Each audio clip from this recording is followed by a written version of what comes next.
In this video we're going to take another look at orbit. This time we're going to do something a little more complex. We've started off already. We've got a red, green, and blue group. We've got a particle drawing one red particle out here, and he is giving birth to a pistol shot of 5 green particles. And what we're going to do is we're actually going to use a memory operator. And if you haven't seen the memory video, memory is just going to allow us to keep track of and kind of store in temporary memory any type of this data here that we see listed. We're going to go ahead and store a particle, and we automatically gives us the ability to name this. Let's call this my parent, and go ahead and hit enter. We don't need a depth right now. Go ahead and make that an input. And what we're going to do is we're going to have these green particles who are being born. We want them to know who their parent is. So each of these green particles is going to be using this memory operator, and each one of the green is going to store the particle, this born particle, who created them. Okay. So, and then we'll go ahead and let's actually name this DynSet, call it born, and let's go ahead and create another one called, let's name this orbit. What we want to do here is we want to have a rule that says, okay, make all the green particles, and we'll grab the memory operator again, make all the green particles look up in their memory and find their parent particle. So we're going to output that, and then what we'll do is feed this out to the dynamics operator, orbit, and go ahead and the particles that we want to affect with the orbit are the green particles, and the position that we're going to use for the orbit is going to come from that parent particle. And we'll go ahead and set that to angular speed, increase that quite a bit, add some variation, remember, otherwise they're all going to be orbiting at the same position. And we'll also go ahead and modify their distance somewhat to decrease that. Let's go ahead and change their phase variation. And so what we can see here, actually let's set that distance down a little bit. What we can see is we've got the red particle here, and all of the green particles are orbiting around him. And of course, again, what happens is we drew one red particle, he automatically gives birth to 5 more green particles, and all those green particles are memorizing this parent information, which is coming from the particle who gave birth to them. And then in the next rule, orbit, green particle looks up in his memory and says, okay, we manually set the output to use that my parent, and we're going to go ahead and affect the green particles with the orbit, and we want to use the position information from that parent particle. And remember, in TP3 we can just use any particle output and input it into things like alignment or position, and it will automatically figure out what that particle's alignment or position is. Okay, so we've got these green particles orbiting around here. That's great. Let's go ahead and actually come to particle draw, and this time we're going to go ahead and draw a couple more red particles. We'll draw a small flotilla of them right here, and let's also go ahead and give those red particles something to do when they're born. We're going to make them move down the y-axis.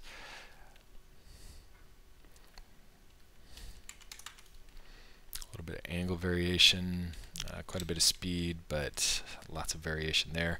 And let's go ahead and disable that so we can first see what we've got.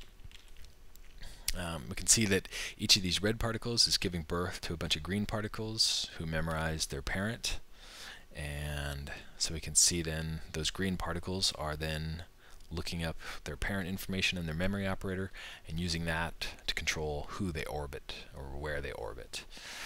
Let's set that speed variation. We kind of want them to all be the same there. Okay.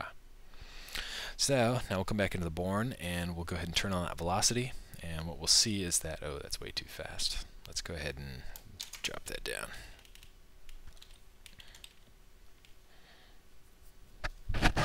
We can see that as those red particles move, the green particles are orbiting with them.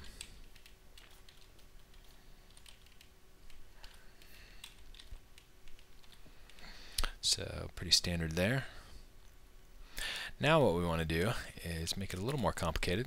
Let's go ahead and we're going to enable this position born for the blue particles. And these blue particles, what this means is every green particle who's born, because this born particle is being fed from the green into this position born for blue. So every green particle is going to give birth to five blue particles who have a lifespan, no speed, etc. And so we're also going to want to go ahead and have those blue particles know who their parent is, because we're going to want them to orbit around their parent. Here's something very careful to watch out for with memory. If you can see this memory operator we have selected here, he is highlighted now in this title text. And what this means is that this is the actual memory operator who keeps track of this listing here. If we were to hold shift and duplicate this, now we're going to end up with two of those my parent listings, which is not what we want. So we're going to have to go ahead and delete that one, just create a new memory operator. You can see this is the memory operator we have selected. He does not have any children, but this guy down here does. This one with this value, of course, is this operator. And all we're going to do is we're going to say, okay, for this guy, I also want to access and use this type of input, named that, and it's also going to store it in that one location. So this is kind of a one global location that we're going to use. Even though it was created with a different memory operator, any other memory operator can access it. This is one of the extreme strengths of the memory operator. It's great. Okay, so the particle who's going to be using that memory is the blue particle, and he is going to remember who his parent is. So we'll just connect that my parent to the green particle parent. Okay, now we're going to come down here to the orbit, and you can see right now we have the green particles looking up who their parent is and telling them to orbit. But the blue particles will just kind of sit there. That's because, of course, they're not listed here, and so they are not looking up their parent and orbiting. What we're going to do is we're going to create a group called orbiters, and oops, we don't want the green to be below him, we want him to be a child of him. So drag him on the side icon so that we get that right icon. And now what we're going to do is we're going to change this green particle group listing from green to orbiters. Now all orbiters group particles are going to look up in their memory, find their parent, and orbit around him. And that includes both the green and the blue. And if we had any particles in this group, they would also do it. Okay, so now as we spin, we can see something very different. Now we see those blue also circling around there. Now the blue are kind of too far. They're orbiting too far. A really easy way to do this, of course, would be to duplicate these, set this to be green and this to be blue.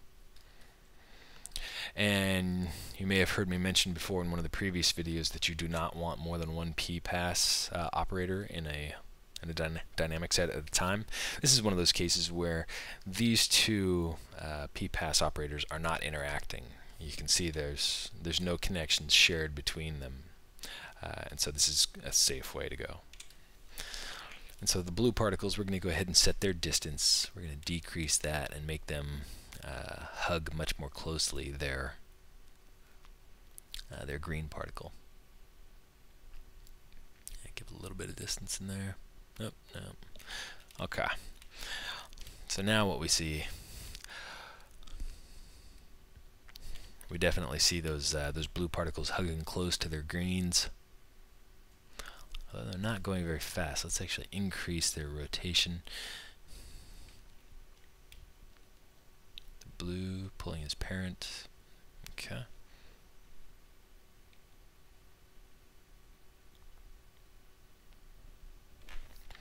Okay, so this is a little bit more complicated version of Orbit, and using a memory operator to store kind of a lookup for each particle so he knows where his parent is. Okay, we're going to go ahead and save this as Orbit 2. Save. And let's go ahead and move on.